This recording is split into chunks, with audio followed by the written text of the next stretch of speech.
নানা কর্মসূচির মাধ্যমে শনিবার রাজ্যে পালিত হলো ককবরক দিবস। 1979 সালে প্রথম এই ভাষা সরকারি স্বীকৃতি পায়। তারপর থেকেই প্রতি বছর 19 জানুয়ারি ককবরক দিবস হিসাবে পালিত হয় রাজ্যে। এই বছর মূল অনুষ্ঠান হয় আগরতলার উমাকান্ত ময়দানে।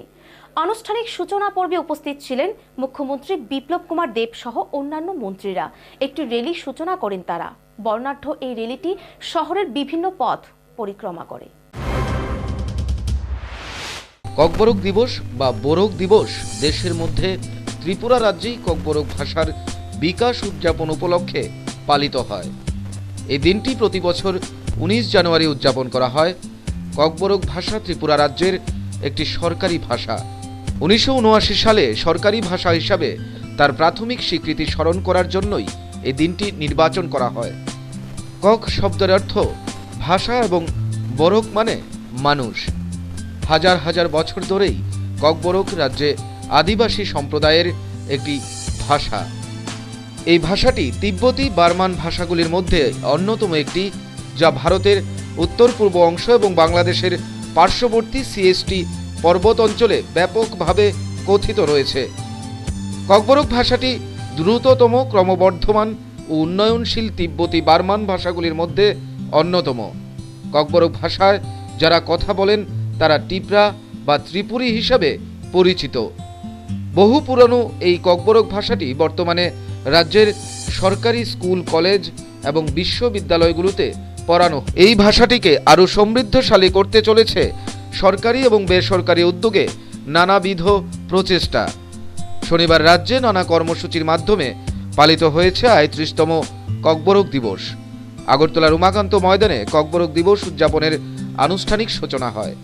এই সূচনা পর্বে উপস্থিত ছিলেন রাজ্যের মুখ্যমন্ত্রী বিপ্লব কুমার দেব, মৎস্যমন্ত্রী এনসি দেববর্মা, উপজাতি কল্যাণমন্ত্রী মেবার কুমার জমাতিয়া, শিক্ষামন্ত্রী রতনলাল নাথ সহ অন্যান্যরা। পতাকা নেড়ে উমাকান্ত ময়দান থেকে একটি র্যালির সূচনা করেন তারা।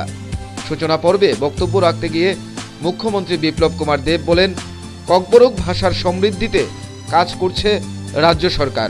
পাশাপাশি তিনি নিজেও আগামী 1 বছরের মধ্যে ককবরক ভাষা আয়ত্ত করবেন এবং 2020 সালের ককবরক দিবসে এই ভাষাতেই বক্তব্য রাখবেন তিনি, এই বলে সকলকে প্রতিশ্রুতি দিয়েছেন মুখ্যমন্ত্রী বিপ্লব কুমার দেব। এই সরকার এবং tribal affairs minister Shri Mebar Kumar Jamatia, শিক্ষামন্ত্রী শ্রী রতনলাল নাথ, ওনাদের দপ্তরের মাধ্যমে ক্রমাগত প্রয়াসরত। আমার জনজাতি ভাই বোনদেরকে এক প্রতিজ্ঞা করতে চাই, আমি আগামীবার যখন আমি এখানে আসব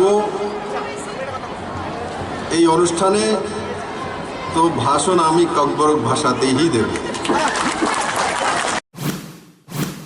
উমাকান্ত ময়দান থেকে র্যালির সূচনা হয়ে শহরের বিভিন্ন পথ পরিক্রমা করে।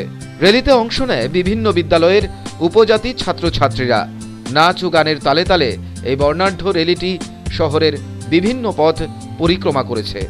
Bureau report, news vanguard.